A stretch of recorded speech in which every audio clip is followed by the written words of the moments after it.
We're here with Peter Franchot, the incumbent comptroller of the state of Maryland. Peter is a Democrat running for office here in 2018.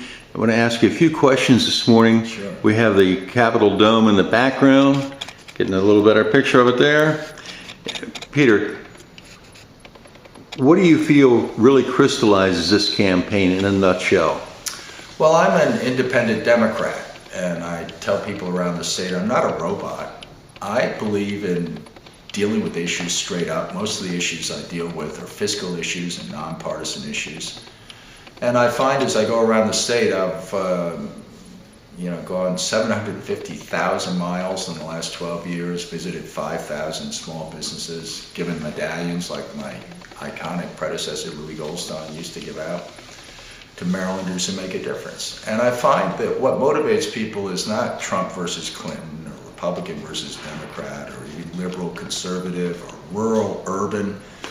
It's basically 99% of us in Maryland are on the outside looking in at Annapolis as the political bosses, and there are only a handful of them, make their decisions. These decisions have real consequences for Marylanders, but the decisions don't include us. They're all made in the back rooms and behind closed doors. So I've decided as a statewide elected official to just give voice to the voiceless and power to the powerless and attention to those that feel ignored and not listened to.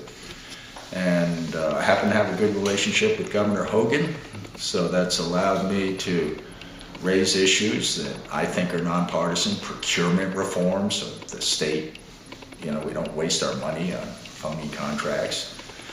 Air conditioning in Baltimore City and Baltimore County schools. Why shouldn't those schools be air conditioned like all the other schools in the state?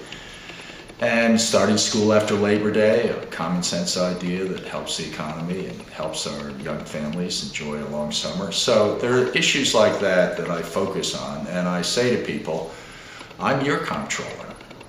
I'm not the comptroller of the Annapolis bosses. Peter, you served with a Democrat governor, 2 terms with him, and now 1 term with a Republican. What do you feel are the chief differences between them, and how did you relate to them, and how did you stand as an independent voice of fiscal responsibility in both the Democrat and the Republican administrations? Well, I tell politicians if they want to be successful, they need to show up physically, and I do that all over the state, and they need to be responsive to the taxpayers and get results for the taxpayers and respect the taxpayers. And they need to be fiscal moderates. They also need to be competent. And most importantly, directed towards your question, we need to lay down the partisan sword and stop acting as if the other side is the enemy. They aren't. We're all Team Maryland. We're all Marylanders. We all are good people. Sure, a small percentage may not be, but we're all in this together. And my, pitch for re-election to Marylanders are we need more people like me and others that will buck the party establishment and speak truth to power.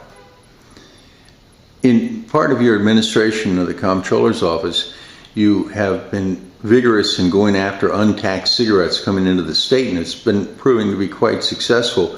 Do you have plans to expand that? Does it need to be expanded? I have a very effective enforcement division, Ken. Thank you for bringing that up. There are 35 sworn law enforcement officers. These are former state police, former county police, and they are in charge of enforcing the state's petroleum and tobacco and alcohol laws.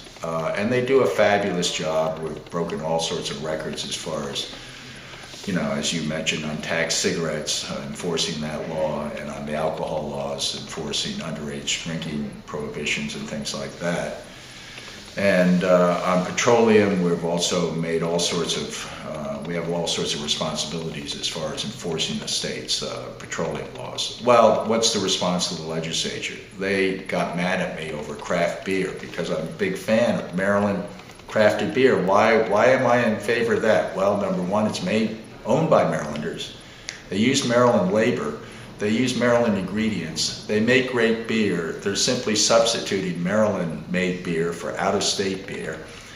And that's good for the economy. So what did the legislature do? They got mad at me over that, and they are now trying to strip my enforcement division, which is a fabulous group within my agency, and move it to the health department or something, some place where it will just grind into oblivion and dysfunction. Typical petty personal politics that has nothing to do with the real issues, and it has consequences for the state of Maryland because hopefully comptrollers after me will still have the enforcement division that we have, and hopefully it will not be dismembered and sent elsewhere.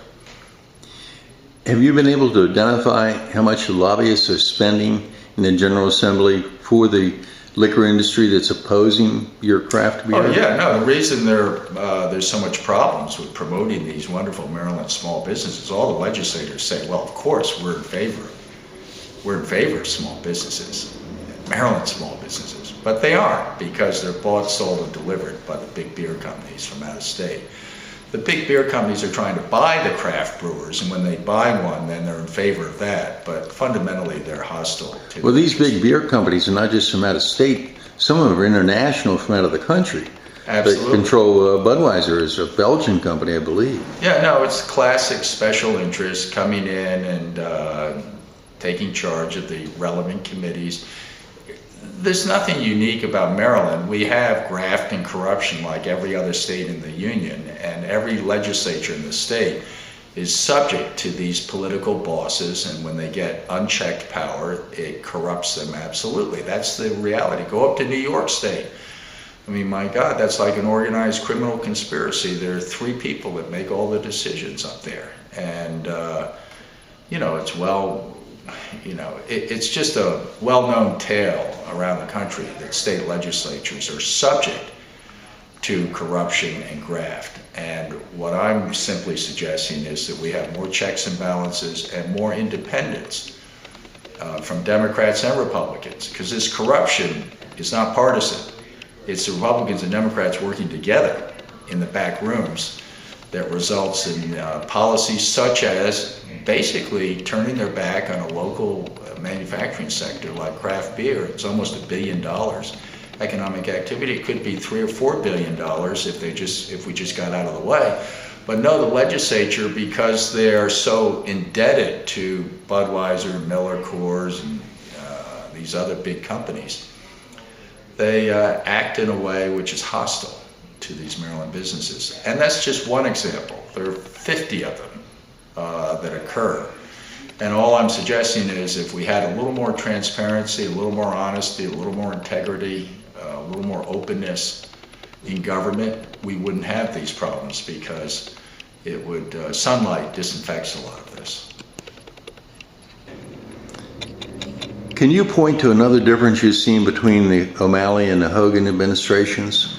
Well, I served 8 years under Governor O'Malley, and I've now served 4 years under Governor Hogan. And my service with them is quite intense because every 2 weeks we meet for hours at the Board of Public Works, and we vote on average $440 million in state contracts at every meeting. That's every 2 weeks throughout the year, so you get a real feel for where folks are coming from. I started to raise issues under the O'Malley administration about single bid contracts. What's that? That's when you have a $100 million, $200 million contract, and it comes before us for our approval, because that's what the job of the BPW is. It comes before us for our approval, and there's only one bid. And usually that bid is the incumbent vendor who's held that contract for years and years and years. So I kept saying, look, prove it to us if this is a good deal. Bring in 2 bids or 3 bids, or better yet, 4 or 5 bids. to prove that the taxpayers are getting a good deal on these contracts. Well, I lost time after time. It was a 2-to-1 vote, always against me. With Hogan, who's come down now as the Republican governor, it's a 2-to-1 vote in favor of my position on single bid contracts. And we've gone from 100 plus single bid contracts annually to 15 single bid contracts. Sometimes you just can't get multiple bids, but it's been significantly reduced. And in my opinion, that's a benefit for the state. It's not a Democratic issue, it's not a Republican issue. It is a who's in charge and are we going to do the right thing? Peter, you supervise the state pension system. Could you talk about the fiscal health of the state and of the pension system and how the money's invested and how people should feel about it? Well, actually, I am on the board of trustees of the state retirement system. It's a $52 or $3 billion fund that we have put together for our retirees and our current state employees. But I'm a little bit of an outsider on the board of trustees because I'm constantly bringing up the fact that the state is underfunding the pension system. Governor Hogan has made a significant improvement on that. But my side constantly views the pension as something where we pay the bare minimum and cross our fingers and our toes and hope that the stock market doesn't go down so that we have enough money to pay our promises to our retirees. I consider the pension system something that needs to be shored up more. We're not in the same condition as Illinois or New Jersey. We're stronger fiscally. But still the pension system is underfunded and we need to make sure the legislature puts adequate money into that. The dynamic in the legislature is, look, we don't have to spend all of that money on the pension fund because by the time he gets in trouble, we'll be gone. It's something that's going to happen in the future. Well, that's how we get into trouble, taking money that should be allocated to the pension fund and spending it on legislative projects.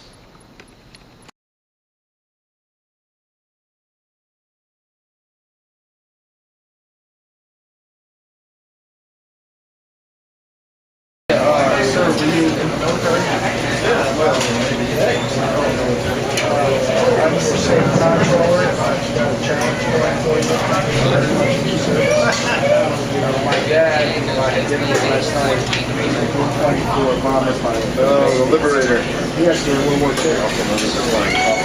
Yes, he said it's like flying a barn. Oh yeah.